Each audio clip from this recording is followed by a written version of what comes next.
Hi, my name's Steve Mellings. I'm the founder of ADISA, and I'm here today joined by Joe Mount of Ziperase. Good afternoon, Joe.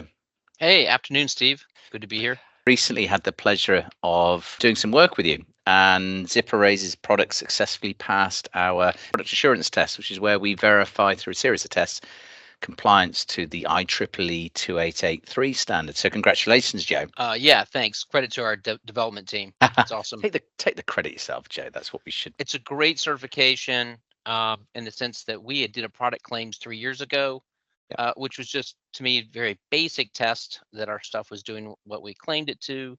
But getting deeper with our customers. We already know some customers are interested in the IEEE standard, so since we came up for renewal, it just made obvious sense to test that out as well as the NIST.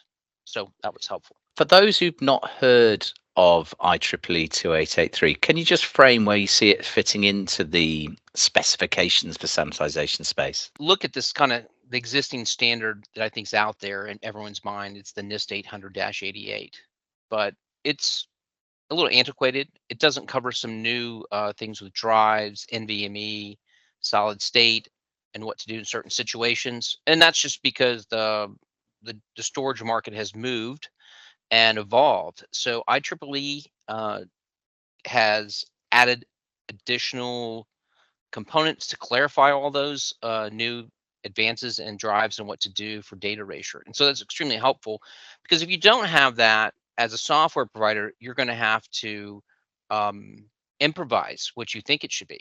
So it's good to have a specification to look to and code against. And it's you're never going to have a perfect standard to cover every situation, Yeah. but it's much improved, and that's good because customers ask tough questions like, "Hey, they want 100% assurance that everything's going to be done," Mm.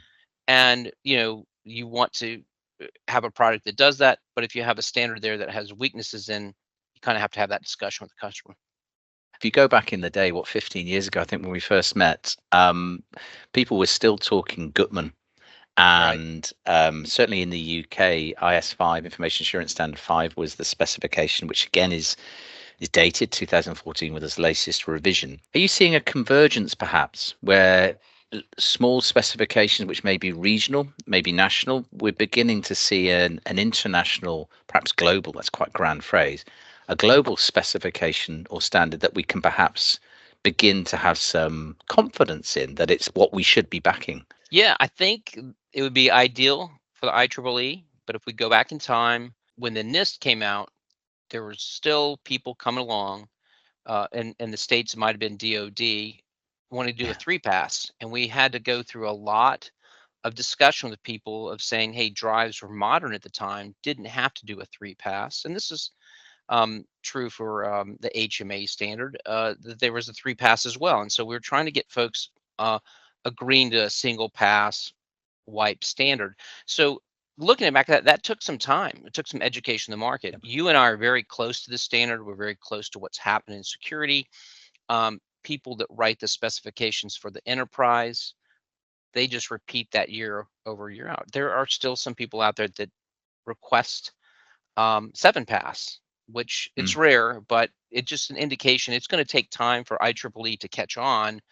Um, and so, but I think the partnerships with industry, like larger OEMs and other industry leaders, once they adopt it, a lot of people fall in line a little bit better. So I still think it's, I would love to have a global standard and everybody be on the same sheet of music, but different people are going to move at different paces. And what we learned from switching over to sort of the single pass NIST flow, it just takes time. I think if we look at our um, the perfect scenario, and we'll ignore geopolitics or anything like that. Okay. We just look at the technology itself. The sanitization from a logical perspective, sanitization is consistent because the technology is the same in APAC as it is in Europe, as it is in North America. And you're right, there are different interpretations and variances internationally, but we're still trying to solve the same problem, which is using inbuilt features of the devices to affect a change. And that change, the objective of that change would be to render data unrecoverable using laboratory techniques. And so what we've seen at ADISA, why we've adopted IEEE2883 within our Standard 8 certification, is that we think it's the best that there is at the moment for today. And I think when we chatted about this webinar a few weeks ago, we talked about the evolution of technology and NVMe, which I don't believe was mentioned in this 188 specifically, and now seeing embedded storage as being the next challenge that we see. And so the world of technology is always going to evolve. And I think certainly working with companies like yourself and testing products, we kind of get to see the heartbeat of a product in the fact that it's not a one-time product. It's not, this is our product, test it. It's test us. Our product is evolving. Our product always changes because the world that we're operating in changes.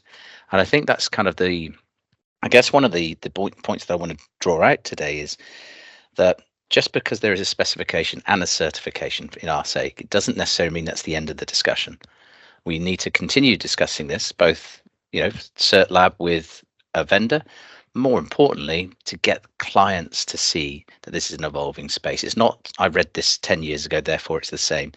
In the UK, IS5, 2014, there's no CPA approved products anymore. Last one lapsed in September 2023.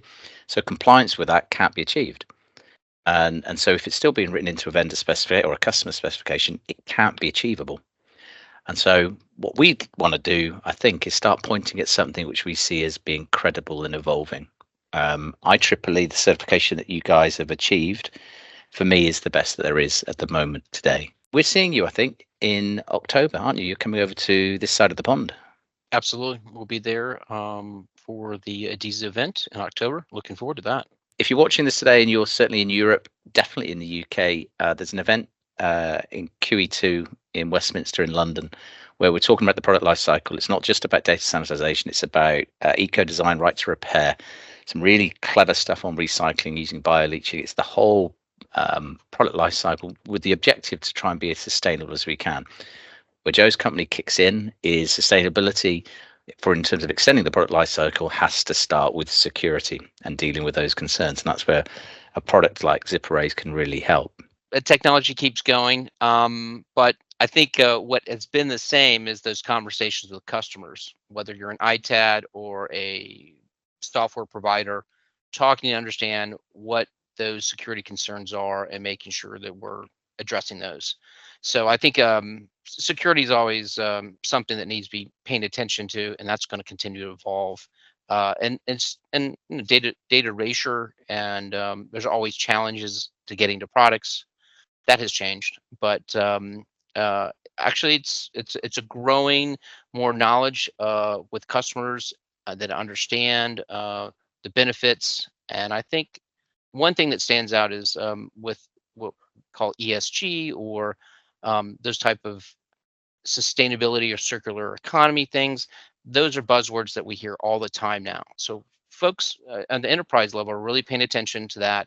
So it's probably much more relevant than it was, say, 15 years ago, or people are more aware of sustainability, which is kind of exciting to talk about. And it is. It's quite nerdy, perhaps, to many, but I find it quite interesting when you talk about how sustainability objectives can be achieved just by applying intelligence, because the industry is there, the products are there, and it's just about trying to get the right type of engagement and having those conversations with customers to deal with their concerns and fears such that they benefit from the wants and desires, i.e., the philanthropy, some would say, of giving equipment away, or the sustainability aspect and getting scope 3 reporting and it right back through the right type of channels.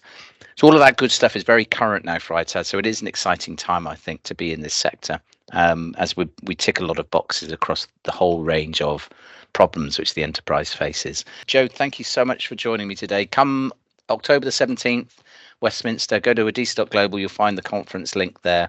Come and meet Joe and his team on their booth. And there'll be a lot of other stuff going on at the event as well. Thanks for having me, Steve. It was a good conversation. Look forward to seeing you in October, if not sooner. Thank you, Joe. Thank you very much indeed.